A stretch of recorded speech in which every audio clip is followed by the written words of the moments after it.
Now, earlier this week we launched the One Big Switch with the Big Energy Switch, which is a new campaign. It's hoping to unlock group discounted electricity and gas deals for residential and business customers. Now, since the launch, the team have come up with some interesting findings. Here to share those with us is the co-founder of One Big Switch, Oliver Tatton. Good morning, Oliver. You're very welcome. Just before we get to the findings, for those who missed what you did during the week, and mind you, it's pretty hard to miss you because you were just about everywhere in the media, but for those who missed it, just recap, let people know what it is you're trying to do and how you're doing it. So this is a consumer movement to unlock group discounted deals from the energy providers. So if the number of people that we join up, we go to the energy providers and say, look, there's 20,000 of us, and can you give us a better offer for our electricity bills? People would be familiar with this, say, for example, in their workplace with group insurance schemes. Group discounted schemes, exactly. So effectively, and the questions I asked you the other morning were, well, we have a kind of a utility monopoly in this country. All right, there may be 3 or 4 providers and one major gas provider, but why would they deal with you? Well, we're bringing a lot of business to them. So, for example, we've already our target was 20,000 households. We've already in our first 4 days got 8,000.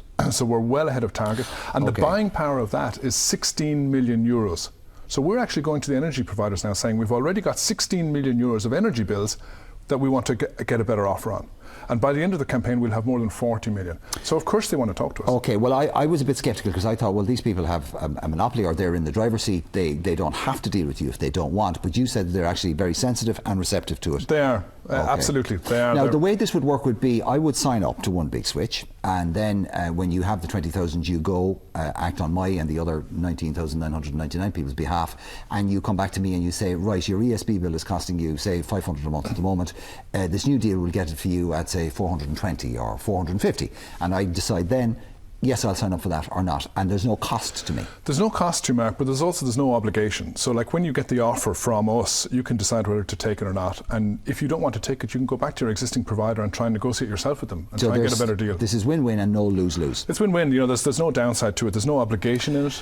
OK, and the way it would work, say, for example, the example I gave the other morning was there was 4 of us on the couch, and if I signed up but the other 3 didn't, and we were all living in the same street, I end up with cheaper bills than my 3 neighbours. Yes, you would. Effectively, it is as simple as that. It's as simple as that. Right, OK, that's just a recap. Now tell us, give us the findings of the stuff that's been coming into you during the course of the week. Okay, so everybody that signs up to us, we ask them some questions. So what we found out is, first of all, that rural areas are paying more and switching less than the rest of the country.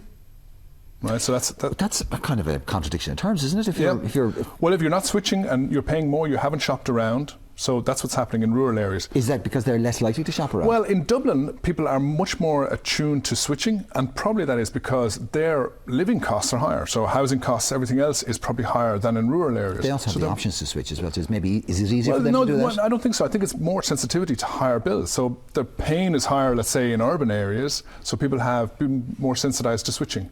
So we've got more people switching in Dublin, much less in rural areas, and also people paying more in rural areas. So that's one of the findings. But we also found that 40% of people have never switched. So 40% of households have never switched. And really that's what this is about. Never switched anything? Never switched their electricity. So we're really trying to shake the apathy tree on this one and trying to get people to think about, look, if you've never switched, you're probably on the highest rates that are in the market. You're probably paying the highest rates that are there. So in terms of who's paying the most, Monaghan, Limerick. Yeah. Now, why Limerick? Limerick is a pretty developed county. I mean, it's got a big city, it's got big towns. Yeah, you would have thought. It doesn't seem to be. That's what our members who have signed up are telling us. So Monaghan, Limerick, Carlow, Meath, which I'm very surprised about because Meath is, I know Meath people will resent me saying this, but it's almost a dormitory county for Dublin at this stage. Yeah. So, and again, huge urban belts in it. And exactly. But the most likely to switch are also in Monaghan. So people who are paying the highest bills are also saying that they're most likely to switch.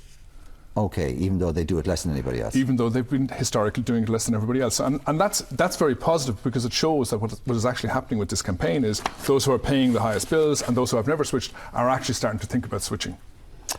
OK, now you were on the other morning and you were very open about the figures. You had about 2,000 people, or was it just close to over 1,000, nearly 2,000 people switched up. Now you launched the day before on radio.